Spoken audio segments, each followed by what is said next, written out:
Boa tarde, presidente. Eu queria saber, antes de pauta do dia tudo, tem deputados... O microfone mais perto. Não está dando problema. Tá melhor agora, boa. Depois do que aconteceu na quinta-feira, da prisão do Queiroz, tem um deputado colhendo assinatura para pedido do CPI. O senhor abriria uma CPI caso esse pedido chegasse a 171? Ele não tem nem as assinaturas ainda, né? Vamos aguardar. Boa tarde, presidente. Um grupo de investidores enviou cartas para a embaixada brasileiras ontem, né, falando sobre preocupados, né, com o desmatamento aqui no Brasil. Sei que o senhor hoje mais cedo já falou sobre ter uma política mais clara sobre meio ambiente. Queria que o senhor falasse novamente, especificamente sobre essa carta, né, como é que o senhor vê esse recebimento dessa carta e se o parlamento pode fazer alguma coisa para isso, para melhorar essa imagem. O parlamento tem cumprido seu papel, dialogado nos projetos que tem impacto no meio ambiente, como era a própria 910, que virou um projeto de lei, virou um relatório que foi um relatório bom, que não ataca, né, que enfrenta as críticas que eram feitas em relação à medida provisória 910. Algumas matérias a gente não tem votado, porque a gente considera que de fato vai abrir um espaço grande em relação ao desgaste da imagem do Brasil no exterior em relação ao meio ambiente. E eu tenho falado isso já há alguns meses, que esse tema do meio ambiente é um tema que pode atrapalhar muito a decisão de investimentos no Brasil, né? São duas questões que são muito sensíveis, a questão democracia e a questão meio ambiente. Eu sempre digo que não é nenhuma questão de você ter uma posição a favor ou contra, mas o que passa para o mundo em relação ao Brasil gera insegurança e gera retração de investimentos. Eu digo sempre que, e disse hoje mais cedo, a gente pode fazer quantas reformas nós quisermos, mas a confiança e a credibilidade daqueles que vão investir no Brasil, sabendo que a nossa poupança interna é baixa, ela é fundamental. Então é fundamental que a gente restabeleça a nossa confiança, a credibilidade do país nos temas que de fato impactam a decisão dos investidores. Acho que essa é uma realidade que está colocada não de hoje, mas já de algum tempo. O senhor acha que tem algo que o país possa fazer em relação ao meio ambiente para retomar essa confiança? Eu acho que o Brasil começou a fazer, criando aquele grupo comandado pelo vice-presidente Mourão, mas eu acho que ainda tem um longo caminho para a recuperação da credibilidade do Brasil. Acho que o governo está tentando, espero que seja mais explícito nisso, já que essa é uma decisão que é muito importante para o futuro do Brasil, né? A gente precisa que esse tema esteja normalizado, que as ações do governo sejam claras, para que a gente possa sinalizar para a sociedade e para os investidores mundiais, mas principalmente para os brasileiros, que todos nós temos a mesma preocupação, que é a preservação do meio ambiente.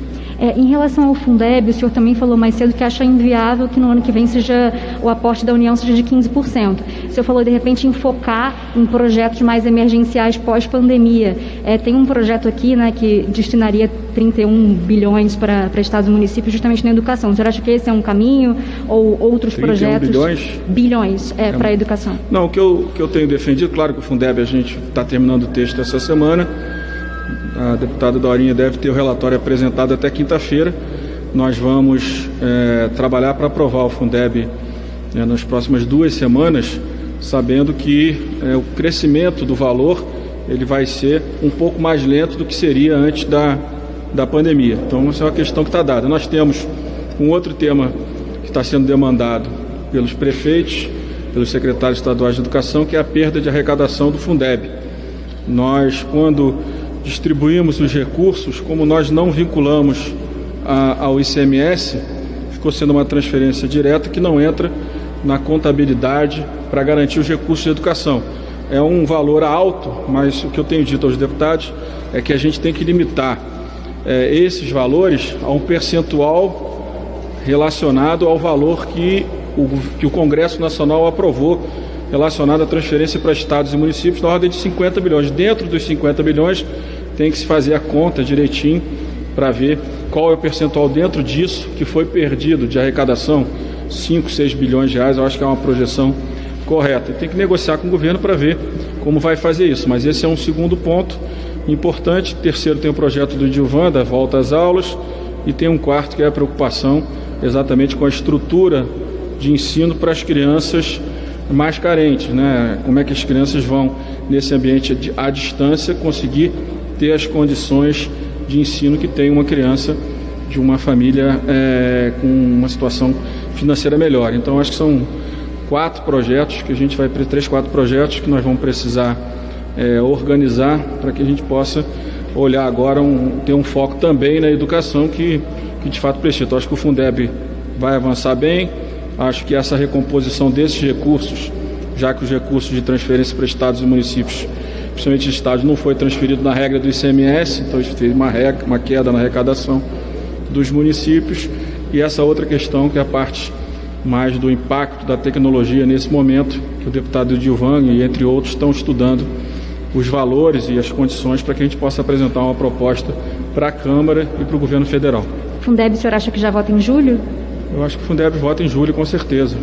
Acho que nessas próximas 2 semanas, tirando essa primeira, as próximas 2, eu acredito que a gente tem condição já de ter um relatório pronto, até porque todos já conhecem o relatório. Eu acho que já está na hora da gente poder avançar. A única questão é que a aceleração do incremento da União, ela vai ter que ser menor do que nós gostaríamos, não é? Porque nós vamos ter que ainda arranjar de recursos para cobrir a queda de arrecadação do Fundeb, e também vamos ter que dialogar com o governo para conseguir recursos para essa parte mais da educação à distância, que também é um tema que é muito importante e também é urgente.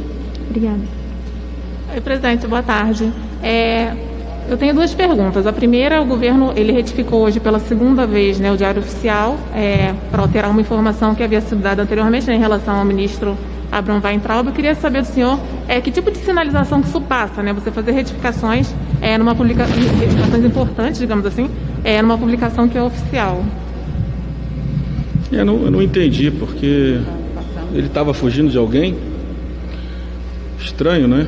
Vai ser a primeira vez na história que alguém diz que está exilado e tem o apoio do governo, né? Geralmente é ao contrário, as pessoas fogem porque estão sendo perseguidas por um governo. Então, acho que é uma coisa meio atabalhoada, né? Não faz muito sentido, né? Ninguém está sentindo falta dele no Ministério da Educação, né? Ninguém queria que ele ficasse no Brasil de qualquer jeito, porque, de fato, é uma pessoa que mais atrapalhou do que ajudou. Então, eu não entendi essa necessidade toda de se criar um ambiente para ele sair correndo do Brasil, até porque ele está sendo indicado por um banco internacional. Certamente ele teria autorização dos Estados Unidos para entrar no país. Não entendi. Uma confusão que eu não consegui compreender agora o objetivo dela. A segunda coisa é a MP 944, né? O relator, ele colocou no sistema o texto, tem algumas alterações até que o senhor já tinha comentado, para 50 milhões, né? Ele flexibiliza a questão da folha de pagamento, mas ele mantém a garantia da União só até 85%, né? Porque essa questão foi resolvida na 975. Então, tipo assim, Esse não é o problema, porque na 975, se você olhar, vai estar lá que a garantia desses recursos, os primeiros recursos que vão tendo a garantia são os do governo até chegar a 85. Então, estatisticamente, segundo os técnicos do governo, você tem quase toda a garantia dada pelo governo. Esse não é o maior problema dos bancos. Eu acho que o resto que está sendo consertado vai conseguir ajudar. Você vê que até agora o maior volume de recursos foi concentrado em empresas com faturamento entre 7 e 8 milhões de reais, o que prova que as microempresas ficaram basicamente de fora. Então nós temos que construir as soluções para que esses recursos também possam atender todas as empresas, micro e pequenas empresas no Brasil. Mas essas outras alterações, então, que ele fez, só acha que são suficientes para destravar esse crédito para micro e pequenas empresas? Eu acho que no caso dessa operação, sim. Nós temos a 975, que são empresas médias, que nós precisamos de mudanças também para que elas possam para que o recurso possa chegar, né? Estamos conversando com a equipe econômica, estamos conversando com o BNDES e estamos também negociando um artigo junto com a equipe econômica que veio deles por proposta do BNDES, para que a gente também possa resolver empresas grandes, alguns setores que estão com muito problema. Obrigada. Presidente, boa tarde. Com relação à PEC do adiamento das eleições, o Senado deve votar hoje, aparentemente até em 2 turnos, né? O presidente do Senado disse isso já na semana passada. O relatório do senador Everton fala nas datas de 15 e 29 de novembro e tem uma data limite lá que é 27 de dezembro para qualquer outro tipo de alteração. E me chamou a atenção que no caso de municípios, se um município, por exemplo, tiver uma questão sanitária delicada, o TSE decide. Se for um estado inteiro, o Congresso vai ter que decidir. Eu queria entender como seria essa segunda decisão no caso de uma questão específica relacionada a algum estado. Seria uma nova PEC? O Senado está discutindo, né? Deixa o Senado aprovar e depois eu vou estudar a matéria e colocar o meu ponto de vista, e os outros deputados colocarão os seus. Eu não tenho ainda não parei para analisar os textos do Senado, principalmente da PEC, apesar de eu entender que ela é fundamental, que ela é urgente. Não acho que a gente tenha voto ainda na Câmara dos Deputados. Pelo que você falou, o Everton vai criando as condições para que todas as eleições ocorram, né, esse ano, para que não fique nada para o ano que vem, porque ano que vem você vai ter uma realidade diferente. Como é inconstitucional a prorrogação de mandatos, né, você vai ter, pela previsão da lei orgânica, alguém substituindo o prefeito, se não tiver eleição, se não existir mais prefeito, nem vice-prefeito, nem vereadores. Ele vai no limite do final do ano, eu entendo que seja isso, e eu espero que a gente consiga organizar a votação na Câmara para que a gente possa adiar um pouco as eleições. Agora, como não tem prorrogação, certamente é essa a preocupação do relator em relação a alguma possível cidade ou região ou estado que ainda esteja numa situação de crescimento da pandemia em relação a outras regiões. O grande problema do Brasil é que, sendo um país continental, as realidades do vírus serão distintas em cada uma das regiões. Isso gera sempre essa dúvida. Alguns parlamentares estão numa região onde já há uma queda, acham que não é necessário adiar, outros aonde está crescendo, parece que Minas do Sul está crescendo, certamente esses vão estar com outro tipo de preocupação. A única certeza é que a gente precisa dialogar, já que ainda não tem votos para aprovar a PEC na Câmara, deixando claro que eu acho que a flexibilização colocada pelo relator é correta, pelo menos do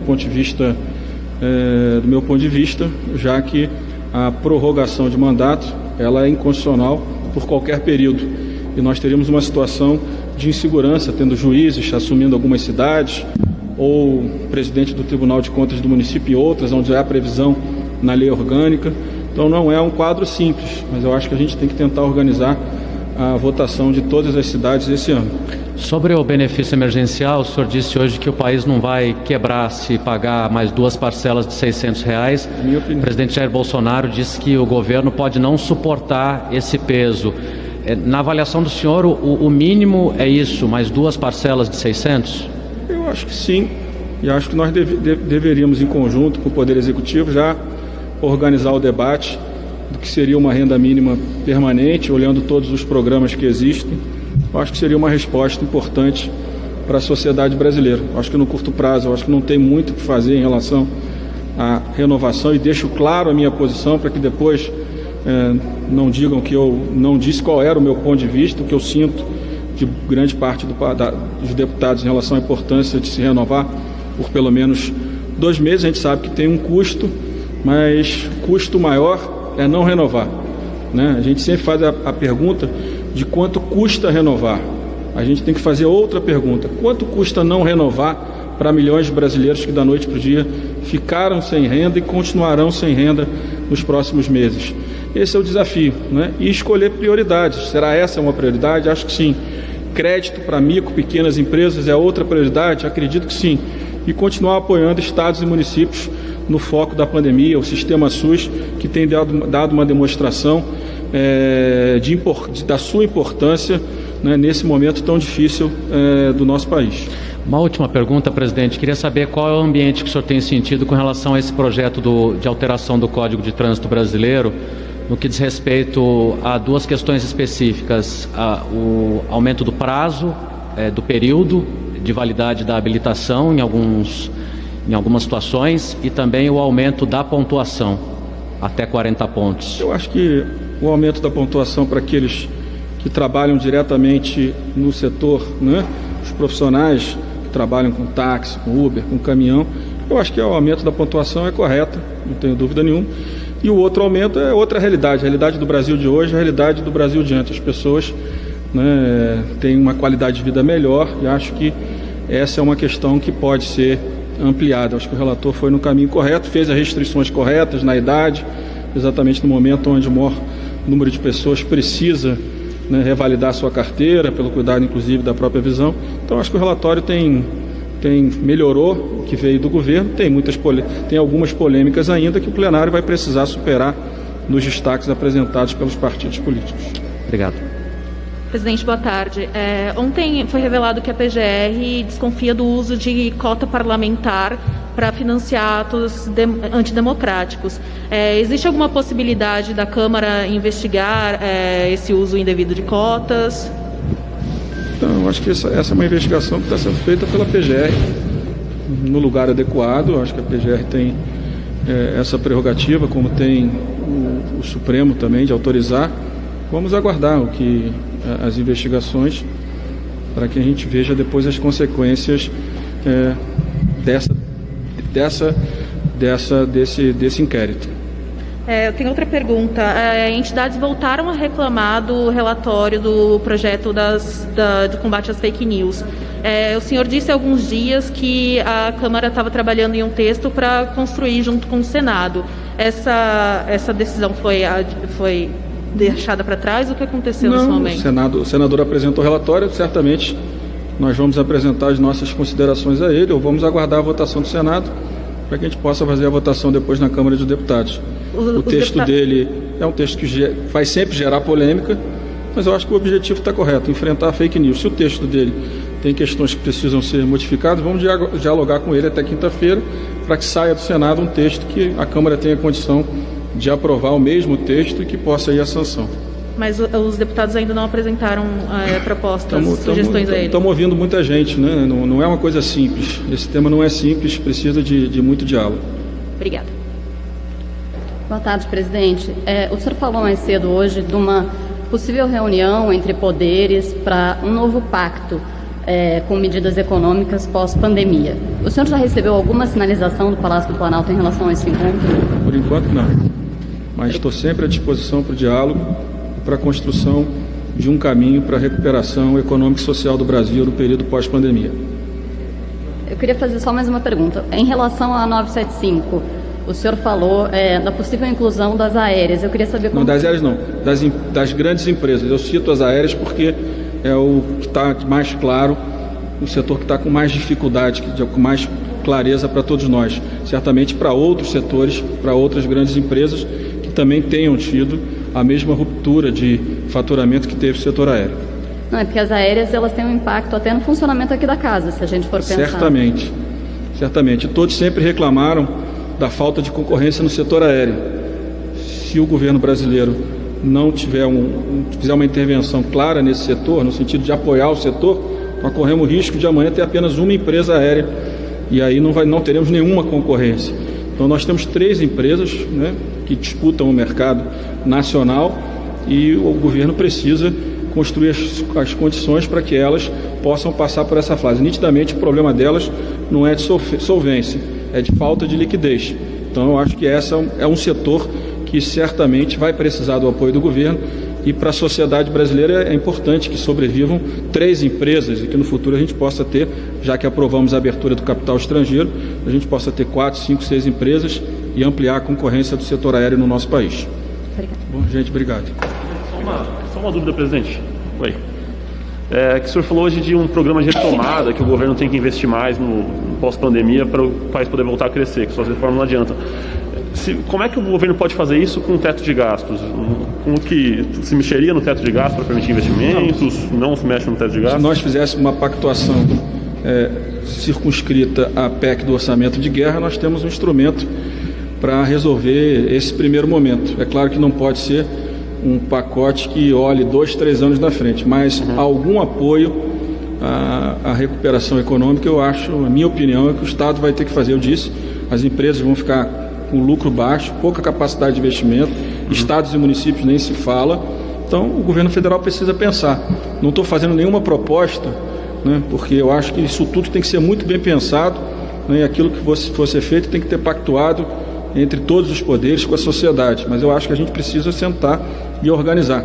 Eu não vejo caminho aprovando a lei do gás, aprovando o saneamento. Eu acho que essas leis vão ser importantes no médio e longo prazo. No curto prazo, esses marcos regulatórios, eu acho que eles não terão o impacto que nós precisamos, sabendo que a projeção de muitas consultorias econômicas é uma taxa de desemprego caminhando para 18%, fechando o ano com 16%, né, informalidade explodindo no Brasil, então muitas empresas fechando, né, nós até agora não conseguimos, o governo não conseguiu com os programas apresentados chegar com crédito para micro e pequenas empresas, muitas vão fechar e não vão abrir nunca mais, então nós precisamos pensar uma política como outros países têm pensado, como os Estados Unidos, como a própria União Europeia, com conflitos nos países da União Europeia, mas com um encaminhamento de um debate onde o Estado certamente terá um papel diferente do que nós pensaríamos, né, antes da pandemia. Mas prorrogar o orçamento de guerra para o ano que vem? Porque hoje ele está até dezembro, discutindo, né? que a gente tem que sentar e organizar, né?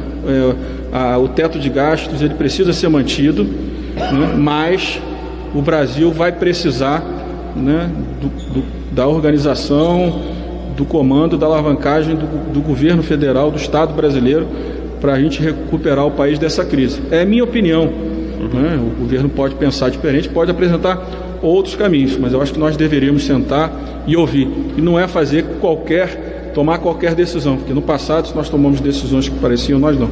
Os governos tomaram decisões que pareciam corretas e nós acabamos criando programas permanentes que beneficiaram alguns setores da economia e não beneficiaram a sociedade brasileira. Nós precisamos avaliar o que pode ser feito para que a gente possa rapidamente induzir a recuperação do emprego, a recuperação da geração do emprego no Estado brasileiro, na economia brasileira. Presidente, sobre reforma tributária, ontem o senhor falou que o texto poderia estar pronto para ser votado na comissão especial em meados de agosto. Isso implicaria o quê? Em reuniões por videoconferência da comissão? É a minha opinião. Eu estou defendendo isso com o presidente do Congresso, que a gente retome o trabalho da comissão mista. Da mesma forma que acho que o Estado precisa ter um papel diferente nesse período pós-pandemia, nós precisamos melhorar o ambiente de negócio no Brasil. Nós precisamos aprovar a reforma tributária. O que tem de mais importante para garantir segurança jurídica para investidor, né, e melhoria das condições de negócio no Brasil é a simplificação do sistema tributário dos impostos de consumo no Brasil. Claro que a gente pode avançar também na renda, nesse debate que também é importante. Mas se não fizermos isso, nós vamos ficar a vida inteira. Faz reforma previdenciária, faz reforma administrativa. Agora o Brasil vai crescer, cresce menos de 2%. Em fevereiro, a projeção das consultorias, no final de fevereiro, já era de um crescimento abaixo de 2%, mesmo antes da pandemia. Então, como é que nós aprovamos uma importante reforma da Previdência e a economia não dava sinais de recuperação? Nós precisamos debater isso, discutir isso. Eu acho que um dos pontos mais importantes é o sistema tributário brasileiro, que gera perda de competitividade do setor privado brasileiro. Esse é um dos pontos importantes. O outro ponto importante que eu acho é que nós temos uma carga tributária gigantesca e uma pequena capacidade de investimento do Estado brasileiro. Por isso que eu digo que a nossa questão não é desmontar o teto de gastos, é melhorar dentro das despesas públicas o espaço para as despesas de capital. Nós temos um volume de despesas obrigatórias que tomam conta do orçamento, né, e não sobra recursos para que o Estado possa cumprir o seu papel dentro da economia brasileira. Quando saiu o PIB do primeiro trimestre, PIB do final do ano, né, em fevereiro, né, final de fevereiro, quando eu disse que nós precisávamos que o Estado investisse mais, as pessoas imaginavam que eu estava dizendo aumentar de forma permanente os gastos públicos. Eu disse não, dentro do orçamento, da carga tributária, nós precisamos aumentar a parte que tem relação com investimento, não com despesa corrente. Porque hoje o nosso orçamento, da maioria dos países da América Latina, nós investimos no passado, abrindo mão sempre do futuro. Eu acho que essa é a equação que nós precisamos mudar com a reforma administrativa, né, com a reforma previdenciária que já foi feita e também o ambiente de negócio com a reforma tributária. Gente, obrigado.